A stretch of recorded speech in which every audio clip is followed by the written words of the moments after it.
had a bad day today. One of the reasons I had a bad day was because a woman screamed at me in the parking lot. I mean, that was just one in a series of just bad communications in my life on this day. And it happens to all of us. We have really bad days when you don't ever seem to connect with somebody in any way whatsoever. So you don't communicate well. And it just gets worse and worse throughout the day. And it does snowball as you get grumpier and grumpier as the day goes on. All right, so the day began. First, it's Wednesday, and so it's garbage night. But I had done all the garbage yesterday, so I felt really proud of myself. Well, guess what? It's like 2 a.m, and we didn't put the garbage cans out last night. It's 2 a.m, and I'm sitting here worried that the garbage cans aren't going to get out there by the time the garbage man comes because my daughter's going to put them out because I broke my leg. Anyway, there's that. But if I'm going to stay on task, this is Gloria Moraga, one-on-one communications in the digital age. This is Gloria Moraga's One-on-One, a show designed to improve face-to-face communication in the digital age. How many times have you been in your car and you can't find a parking space? No matter what you do, I drove round and round. I looked for the big parking garage. I was going to find the big parking garage. There was no big parking garage near where I needed to go. I was actually going to the hospital to visit one of my best friend's mother. And I'll tell you that story. So let's begin. Communication issue number 1. I'm going to start with the worst communication issue, the parking lot. The parking lot. All right. I have a handicap placard. You know, one of those placards you put in the car window to get the good parking space. Once someone screamed at me when I parked in the parking space because I was waiting to get into the parking space. I wasn't moving fast enough, and they screamed at me, and I yelled back, "You give me your good knee, and I'll give you this parking space." And then I yelled, "I don't have a knee, damn it." So I'm in the parking lot. I'm going round and round, and it's a hospital, okay? So there should be parking. They make enough money. And I'm going round and around, and there are, I would say, 100 spaces designated for the disabled. There is not one free space, okay? There is not one. I mean, at one point, someone ran out to the car, opened the car door, and ran back inside. Okay, now tell me, maybe the person that person was with is disabled, but I see lots of people parking in the disabled spots, and they are not disabled. I mean, honestly, folks, is it really that important that you have to park in the handicapped spot? And if you're overweight, park a little further and walk a little farther. And I say that being overweight myself, really put on the lbs since I broke my leg the first time. Let's not even get into the diet, because the diet's a whole nother story. It's a whole nother podcast. Going round and round the parking spots, round and round and round. Finally, there was a couple of spaces, like one space designated for 30-minute parking for delivery only, in big exclamation point, and it said, "We enforce towing." So not only are you at the hospital visiting a sick person, or you're sick yourself, but they're going to tow your frickin' car if you're a little late, if you're longer than 30 minutes to deliver food. So I did have food. So I pulled around, and there was a car stopped in the middle of the road waiting. She was waiting for another handicapped person's car to come out, and she wanted that spot. Well, I honked at her, and she blew. She rolled down her window, and she let me have it. I mean, it was a series of curse words, expletives. It was just cussing up and down. And "You idiot, and you silly woman, you think that you're going to get that spot? Is it really that important that you have to get that spot?" I rolled down the window, and I said, as calmly and nicely as possible, "I'm going to park in the 30-minute parking to drop off this food for my best friend's mother. And I'm going to maybe get a ticket, but I'm just going to do it, and I'm going to hurry." And I held up my crutches, and I said, "And I have my crutches." And she pulled up to let me by, because I was going on and it being really nice. And she just scowled at me and like flipped me off and gave me the dirtiest look. And I looked at her, I said it in my face, I said, really? And I pulled into the space. 30 minutes, I'm thinking I'm going to get a freaking ticket. And there was a man sitting in his car listening to Mexican music. And I say the Mexican music thing, it's because people have been, I've seen it on Facebook, harassed if you're listening to Mexican music, like we're illegal if we listen to Mexican music. I love a nice Mexican song. I don't like loud Mexican songs because it reminds me of my dad being drunk in the backyard.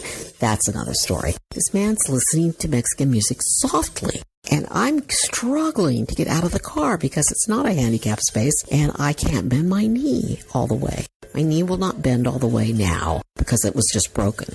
So I'm struggling to get out, and I said, you know what I hate? I hate people who yell at me, a disabled person, because I'm trying to park in a disabled spot. And he just looked up at me and he shrugged like, lady, I got my own problems. It's like, okay, Gloria, stop talking because he doesn't understand you or he doesn't want to talk to you. He doesn't want to engage with a crazy freaking woman struggling in her car. I couldn't reach my crutches. They were in the back of the car. My leg hurt. I had stopped to get food for my friend's mother, and so I'm struggling with the food. I was really needing caffeine, and I bought a Diet Coke, but I couldn't bring it because it was too hard to carry. So I've got the crutches. It's really hot in California, global warming, and I've got 2 cups of soup, a little sandwich, and some chips, and 2 cookies. Okay, I tried to buy something that was mild for her stomach. So I go into the hospital. So that was the first thing, the woman screaming at me in the parking lot because I couldn't find a parking space. Second thing, I hobble into the hospital. These 2 very nice women greet me. I said, I'm looking for room, whatever. I need to see whatever, whomever. One of the women was in a wheelchair and she said, I'll escort you to the elevators. I said, thank you. So we start walking, and we're walking and walking and walking and walking.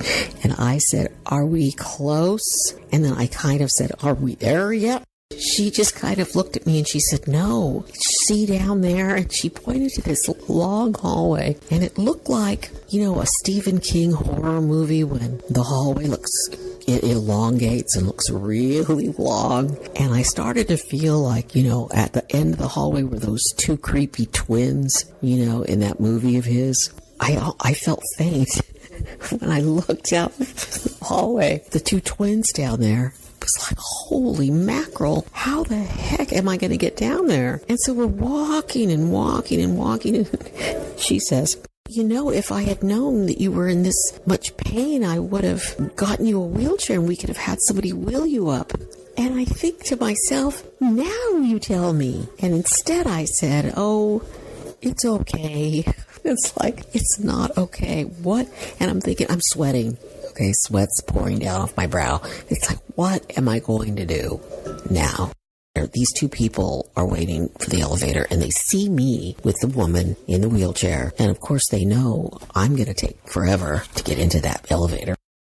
So they hurry up and cut in front of me, and I almost topple because I've got, my handbag, my Kate Spade, my soup, my no Diet Coke. And I wanted to scream at them, damn you, don't cut me off. And then I said, really nicely, could you hold the elevator when you get there? And so they did. And so I get off the elevator. I'm greeted at my friend's mother's hospital door by a big, gigantic, burly man dressed in full dress in like the hospital gown, including gloves. He said, may I help you? Like, I was pond scum.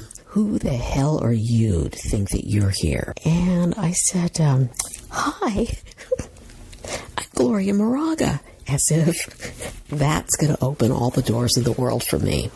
But, being really nice and saying my name really nicely has really gotten me into a lot of places when I was a reporter. He said, hi, I'm Gloria Moraga. How are you?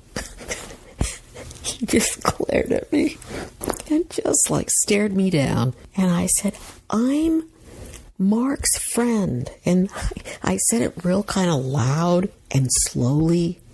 Hi. I thought, why am I talking like this? I can't even explain why I said it like that. And he said, oh, yeah? Oh, okay. I get it. Doing the nice Gloria Moraga routine is not going to get me in that hospital door. And I said, I've known Mark for 20 years, or maybe 30.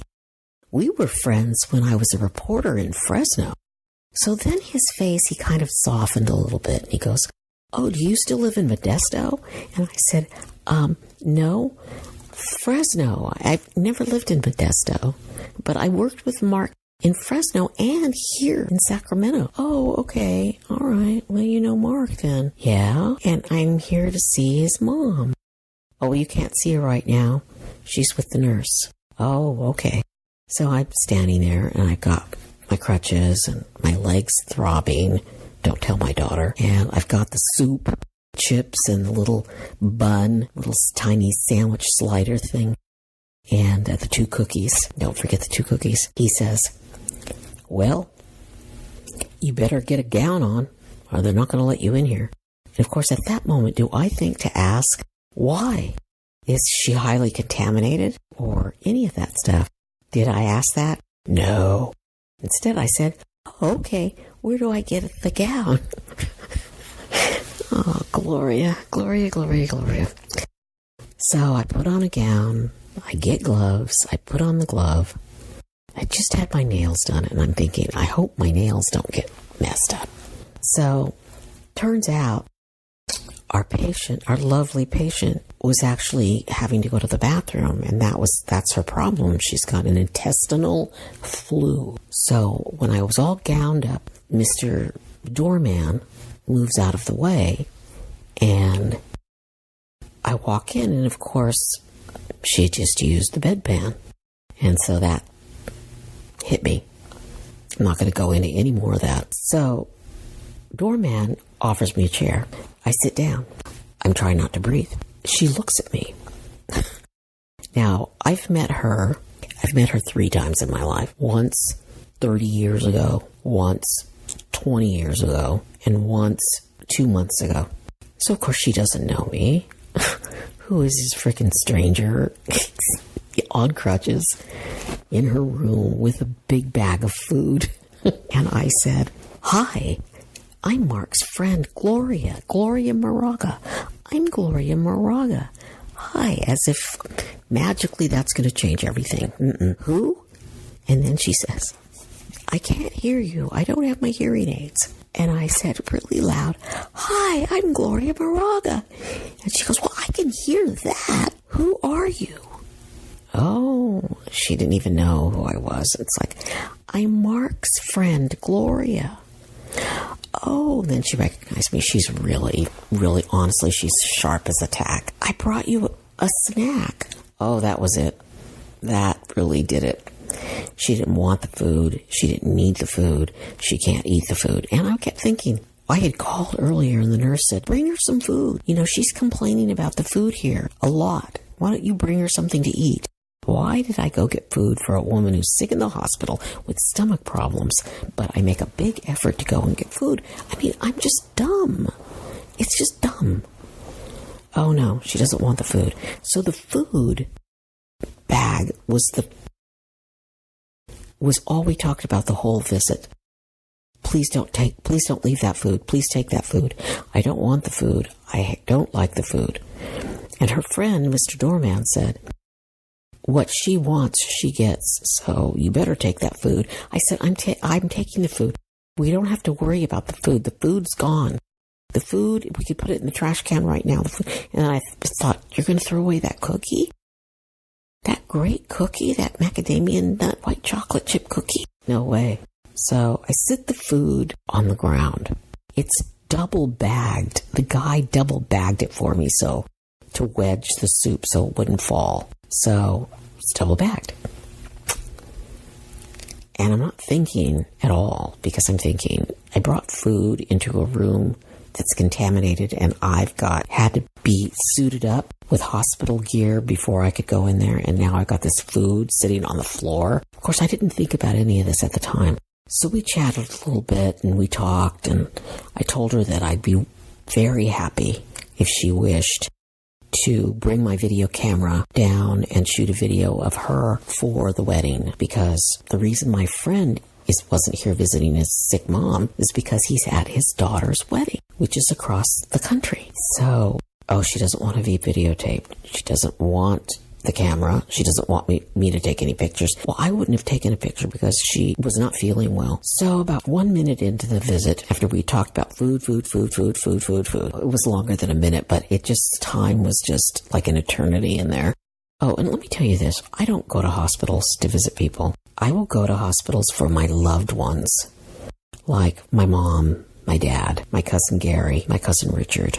I'll go for people I adore, but I was there because I adore Mark. Otherwise, I don't go because I spend enough time on my own in hospitals all my life. I've been in the hospital since I was a little girl and got polio. So I don't need to be in the hospital. I don't want to be in the hospital, but I went there for my friend. And so I want to just leave. She's not well, and she doesn't need me there. You don't want anybody there when you're sick. She already had Mr. Doorman there, and he was very protective of her, and I don't blame him. I shouldn't even have stayed, but I wound up staying about half an hour, maybe 45 minutes. We chatted. We talked about Mark, what a great guy he is. We talked about her husband, what a great guy he was, and her other son, who's just a wonderful writer, very talented.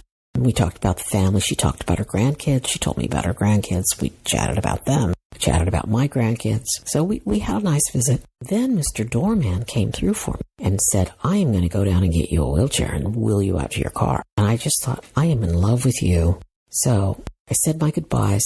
I picked up my food that she didn't want, and it was fine. Everything was fine. She's sick. She's got a bad intestinal bug, and she's 88. And what the hell, man? You're 88, and you've got an intestinal flu? That's hard. That's a bad day. So Mr. Doorman, who's now Mr. Angel, wheeled me back out to my car. And I got in the car, and he's holding the food, and he says, what do you want to do with this? Like, the food is poison. And I said, I'll just put it here on the floor of my car. I mean, it's double bagged. Okay, he said, now you make sure don't eat anything until you get home and really wash your hands. And just make sure you don't touch anything that was in that room. And I said, excuse me? What? And he said, oh, yeah, that room was very contaminated. And you had your purse in there on the floor, and my Kate Spade, and you had that bag in there, and your phone. What? And he said, oh, yeah, that bug she has is really highly contagious. It lives outside the body. What? Anyway, now I've got this contaminated food on the floor of my car. My cell phone is contaminated. My handbag is contaminated. I have to go home. I spray everything down with Lysol and disinfectant. I scrub my hands. I take off my clothes. I take off my shoes. I put my shoes outside. I can't eat the food. I get gloves. I take the bag. I go out to the garage. I take the bag off the food. I've scrubbed myself down. I've scrubbed everything. I had gloves on when I took off the outer bag. Then there's 2 inner bags. I scrubbed down my hands again. I went and got other plastic gloves. I got the cookie out, and I didn't take it out of the wrapper, and I ate the cookie. And now I'm sitting here, and it's 2 a.m, and I'm sure I'm going to get that bug because I ate the cookie that was in the room with the dear woman, my best friend's mom, who didn't want the food, didn't ask for the food, wanted that food out of there, and I ate the cookie.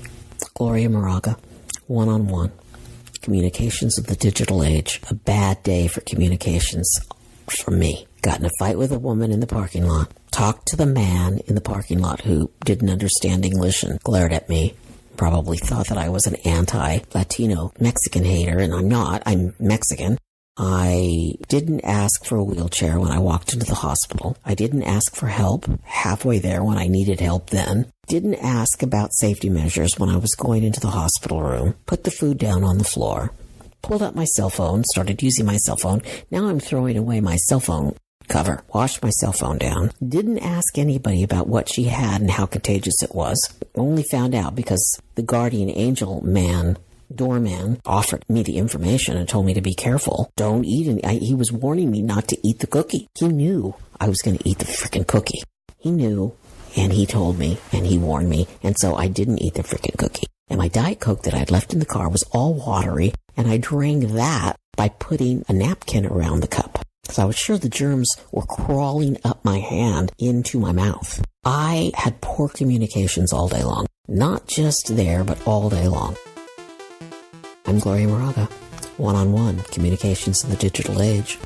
This story brought to you by me. What not to do when you're visiting a friend's mother in the hospital. The cookie was really, really, really good.